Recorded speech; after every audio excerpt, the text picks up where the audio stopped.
PFC spiritual ప్రేక్షకులకు స్వాగతం. ఈ వారం రాశిఫలాలు పరిశీలిద్దాం.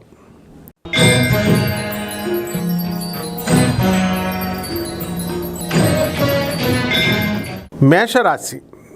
ఈ మేషరాశి వారికి ఈ వారం బుధుడు చక్కగా వృషభ రాశిలోకి సంచారం చేస్తున్నాడు.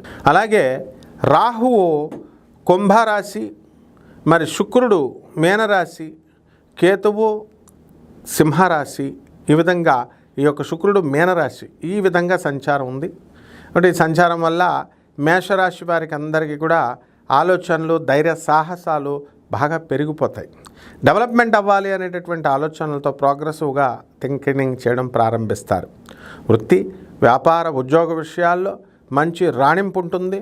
జీతభత్యాలు పెరుగుతాయి. వ్యాపారాలు, కిరాణా, బట్టల వ్యాపారాల దగ్గర నుంచి హోటల్ బిజినెస్, హాస్టల్స్, ఫ్యాన్సీ స్టోర్లు, ఇనప బిజినెస్లు అన్నీ కూడా బ్రహ్మాండంగా ఉంటాయి. అయితే మనకి సాఫ్ట్వేర్ కంపెనీలు కూడా వీళ్ళకి మంచి మంచి కొత్త ప్రాజెక్ట్స్ రావడం జరుగుతాయి. సినీ, సంగీత, సాహిత్య రంగాలలో ఉన్నటువంటి వారికి అందరికీ కూడా చక్కగా పనులు దొరుకుతాయి. డెవలప్మెంట్ అనేది ఉంది. మంచి హీరోయిన్లకి ఓరియంటెడ్ ఫిల్మ్స్ అనేటటువంటివి రావడం జరుగుతాయి. ఇక రైతుల దగ్గరికి వచ్చేసరికి వ్యవసాయం చాలా బాగా చేస్తారు. కమర్షియల్ క్రాప్స్ బాగా పెంచుతారు. విదేశాలకి ఎక్స్పోర్ట్స్ అండ్ ఇంపోర్ట్స్ బిజినెస్లు చాలా రాణిస్తాయి.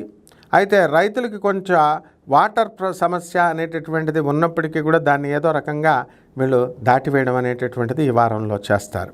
ఇక పరిహారాల దగ్గరికి వచ్చేసరికి మనకి ఈ మేషరాశి వారికి ఏలినాటి శని జరుగుతుంది. కాబట్టి ఈ ఏలినాటి శనికి శని జపం చేయండి, శని స్తోత్రాలు చదవండి. శనికి కిలోంపావు నల్ల నువ్వుల్ని, నల్లని వస్త్రాల నుంచి పేద బ్రాహ్మణులకి శనివారం నడుపుతాయి 8 గంటలకి దానం చేయండి. అలాగే దశ మహావిద్యల్లో ఒకటైనటువంటి మహాకాళి అమ్మవారి యొక్క హోమాన్ని మీ ఇళ్లలో జరిపించుకోండి.